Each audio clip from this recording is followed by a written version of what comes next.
All right, ladies and gentlemen, we're back with our market report Sunday edition for April the 23rd of 2023. Hopefully, everyone's having a great weekend. I won't hold you long so you can get back to relaxing. First chart we have for the video is silver. You can see that silver is consolidating with a bearish trend momentum reading, which means we do expect some more downside yet to come to start the week off in silver. Moving next to our next chart. Let's see here. Computer's been a little slow all of a sudden. All right. All right. The next chart is of nat gas. And as you can see here, nat gas is going through the same thing it's been going through these past couple of weeks. And that is bear market that's locked in. So we just came off of a 52-week low back to back. And now the market's just moving sideways, but it's still locked in. The bear market's not over. I think this one's going to 150. I've said it before. Next up is the Dow Futures. So the Dow Futures is in the bull market with still a bearish trend momentum reading that has not changed. And we're looking at lower prices. I think the Dow is going to test the 33,000 level. So we got about another 900 plus downward points before the market even hits support. So be prepared for that downward drift to come. Next up is the NASDAQ 100. It's in a bull market with a bearish trend momentum reading, and we have a crash alert for tonight into Monday's trading. 1250 to 12,000 is going to be your initial downside target support. Next up is gold. Now, gold's in a bull market, but we got a bearish trend momentum reading, and I do expect prices to head lower. I think 1900 needs to be tested as the new psychological support, which is the long-term resistance. If the support does not hold, then I think gold is just going to fall apart. Remember, historically speaking, gold has a hard time around the 1900 price area. For some odd reason, it's always had a tough time staying above it. So we'll see if this time is different.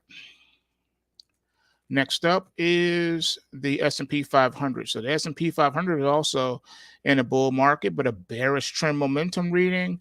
And yes, I think support's down here at the psychological 4,000 level, and that's our initial downside target as well. Next up is crude oil. Crude oil's in a bear market that's locked in. Bearish trend momentum reading. We'll head it down to a $75 support, which the market is on its way there now. Next up is the Russell. The Russell is in a bear market with a bullish trend momentum reading. And it's right here at that 1850, which is a key resistance zone, bottom of the Kumo cloud. And the market's been having a lot of problems right here. And I think this market's finally ready to head lower as well. 1750 is the next stop. And if that doesn't hold, then the next stop is 1700. And below that is south of 1650. Ouch. I know, not looking good.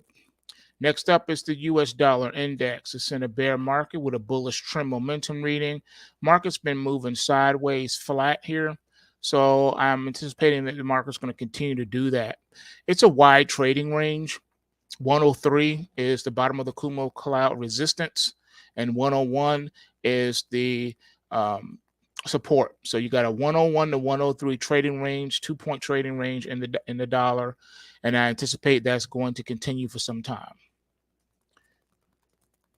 Next up is the Ethereum Futures. So we have a bull market with a bearish trend momentum reading. The market is headed lower. I think between I want us to call it 1600 psychological support. If that holds the 1600, then the market can relock in and then rally to new 52-week highs. But the 1600 support has to hold for Ethereum Futures.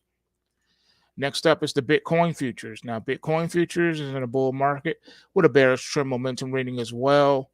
All right, so the support is at the 25,000 level. That's the first support. And then the next support It's all the way down to 20,000. So it's quite a wide range of support zones, 25,000 and 20,000. All right. So that's what we're looking at. First downside target 25, next one 20. So this one will probably trade range bound for a while before the bull market can relock in again. And there you have it, folks. All right. So you got your marching orders. Now you know what we're looking at to start the week off. And again, this is just pure technicals. We're just looking at what the algo charts are showing us. And this does not take into account any government reports or any news. And we do have a banking crisis going on right now that hasn't even really begun to develop yet. And once that happens, the market will price that in, and that's hundreds, if not thousands, of points lower. All right, folks, there you have it. Smash that like button. Enjoy the rest of your weekend, and I'll see you in the next video. Peace.